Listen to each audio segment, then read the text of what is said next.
नमस्कार दोस्तों आपने देखा होगा उत्तर प्रदेश में आजकल अपराधियों को पकड़ने के लिए पुलिस सीधे मुठभेड़ दिखाती है और अपराधियों के पैर में गोली मारकर फिर उसको कोर्ट के हवाले कर देती है। ये आम हो गया है अब यूपी, लेकिन अब इस आम चीज पर इलाहाबाद हाई कोर्ट सख्त हो गया है। इलाहाबाद हाई कोर्ट के जस्टिस अरुण कुमार देशवाल की सिंगल बेंच ने इस पर सख्ती अपनाई है।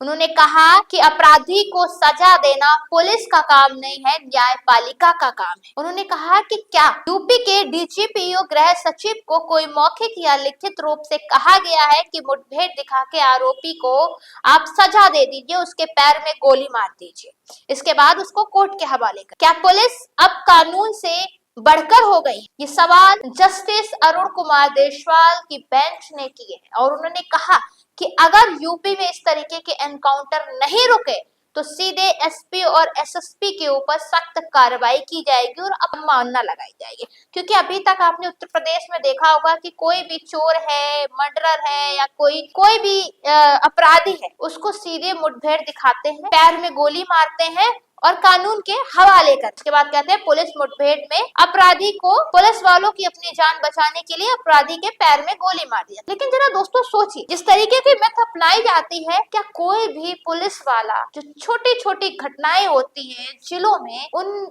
घटनाओं के बाद मुठभेड़ जो दिखाते हैं पुलिस वाले एसपी और एसएसपी, ये सिर्फ अपराधी के पैर में ही चोट क्यों आती है? और ये पैर में गोली चलाना तो इतना आम हो गया है जैसे गली मोहल्ले में सब्जी बेचना हो गया। इस तरीके से यूपी में मुठभेड़ दिखा के अपराधियों को पकड़ा जाता है। एक यूपी में बुलडोजर की कार्रवाई, दूसरी है पुलिस मुठभेड़ की कार्रवाई। दोनों ये कार्रवाई इतनी आम हो गई है कि सीधा ऑन स्पॉट फैसला हो जाता है, पुलिस के हाथों में कानून व्यवस्था आ जाती। जो न्यायपालिका का काम है, जो काम कोर्ट का है, वो अब यूपी के पुलिस अधिकारी ही कर देते हैं, खास तौर पे जिले के एसपी साहब ही कर देते हैं। हर एक मुठभेड़ को दिखा देते हैं, लेकिन एक अपराधी का तो मुठभेड़ में पैर में आपने गोली चला के दिखा दिया, उसमें पुलिस वालों को कितनी गोली लगी वो कभी नहीं पता चलता है। बस ये दिखाया जाता है कि पुलिस मुठभेड़ हुई, आरोपी ने, अपराधी ने पुलिस पर फायरिंग की, पुलिस ने अपने बचाव के लिए आरोपी के ऊपर, अपराधी के ऊपर फायरिंग की, इसके बाद उनको पकड़ लिया जाता है और कानून के हवाले कर दिया जाता है।